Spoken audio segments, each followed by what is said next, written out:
한 가지 더 나누고 싶은 게 있습니다. 절대적인 응답을 받는 사람들의 특징이 무엇이냐면요, 무엇을 중심으로 사느냐가 결정을 하더라고요. 무엇을 중심으로 사느냐. 내가 세상을 중심으로 살고 나 중심으로 살기 시작하잖아요. 자, 사도 바울을 놓고 얘기합시다. 사도 바울에 가시가 있었어요. 내가 그래도 큰 목회자예요. 그래서 사역을 열심히 하고 있었어요. 근데 그냥 가정에서 간질이 걸려서 설교하다가 굴러요. 그럼 기도하기 전 하나님 이것 좀 떠나가게 해주세요. 근데 하나님께서 말씀하신 거 내 은혜가 되게 족하다. 그럼 나 중심, 세상 중심으로 사는 사람들의 특징은 어떻게 되냐면요, 하나님 그래도 제가 이렇게 사역하고 이렇게 헌신하는데 하나님께서 이것 정도는 고쳐주셔야지. 하나님 전능하신데 하나님 한 번만 더 생각해 보세요. 하나님 그래도 제가 체면이 있지. 예수님 저 처음에 이렇게 만나주시고 기적적으로 저 막 만나주셔가지고 이렇게 제가 사역하고 있는데 이거 하나 때문에 제가 어려움을 겪어서 되겠습니까? 지금 다른 건 다 괜찮은데 이것만은 좀 하나님 해결해 주세요. 이렇게 얘기하겠죠. 왜요? 그의 중심 안에는 보여지는 게 먼저예요. 세상이 먼저고 내가 먼저고요. 이렇게 고백하는 이유는 무엇이냐? 내 안에 내 중심으로 돌아가고 있고 세상 중심으로 돌아가고 있기 때문에 내 뜻대로 기도한 것이 응답되어지지 않을 때 이렇게 얘기하는 거예요. 하나님 이것 좀 들어주셔야죠. 자, 근데 오늘 사도 바울을 봅시다. 너무나도 힘들고 고통스러웠어요. 그래서 3번이나 간구할 정도로 마음에 큰 근심이었겠죠. 오랜 시간.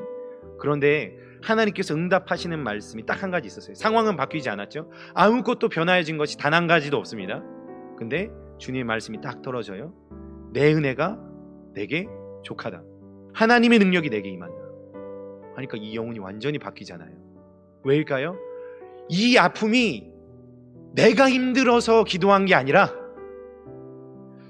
내가 어떻게 보여지는 것이 힘들어서 기도한 것이 아니라 하나님의 사역을 가리울까봐 기도하였다라는 것이 그의 반응을 통해서 증명되어지잖아요.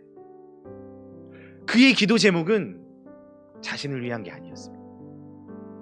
그의 기도 제목은 나의 어떠함을 위해서 내 성을 쌓고자, 내가 높아지고자, 내가 세상에서 잘 살아가고자 하는 기도 제목의 중심이 아니었어요.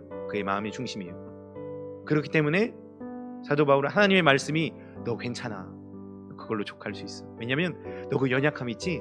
내가 거기에 내 능력이 들어가서 너 가운데 역사할 거야. 괜찮아. 얘기하니까 그 영혼이 바뀌기 시작하는 거야. 아, 그렇구나. 이게 하나님의 영광을 가리우는 것이 아니구나. 이게 하나님께 해가 되는 것이 아니구나. 이걸로 인해서 하나님이 욕먹는 것이 아니라 하나님께서 일하시는 도구가 되는구나. 그게 깨달아지니까 찬양하잖아요. 그게 다른 겁니다. 그게 다른 거더라고요. 기도는 우리의 삶이잖아요. 우리의 삶 안에서 내 중심이 정해지지 않으면 기도도 잘못될 수 있다는 것이 깨달아지더라고요. 아무리 내가 기도를 많이 한다고 할지라도 주여 주여 하는 자마다 아버지께 올 자가 아니라는 그 말씀이 이렇게 해도 될 수가 있겠구나 라는 마음이 들어오는 거예요. 아, 그럴 수 있겠다. 내가 오늘 기도할 때에 내 중심으로 기도하는 것이 그렇게 위험하구나. 하나님을 위해서, 하나님의 나라를 위해서 기도하라고 분명 말씀하셨는데 나는 내 중심으로 기도하고 있구나. 나를 위해서 기도하고 있구나. 이것이 결국 나를 죽음으로 이끌고 있구나 라는 것이 깨달아지더라고요.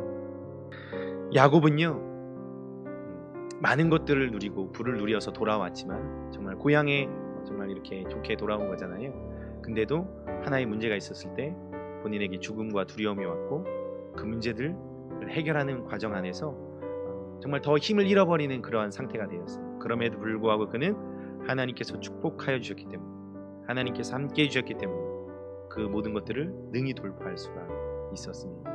사랑하는 성도님들, 어떠한 돌파가 필요하신가요? 그 문제를 돌파하셔야겠나요? 아니면 나의 영혼의 문제를 돌파하셔야겠나요? 우리는 야곱처럼 언제 주님 앞에 매달리며 하나님 앞에 나아가시나요? 혹시 주님께서 그러한 모습을 우리에게 바라고 계시지는 않을까요?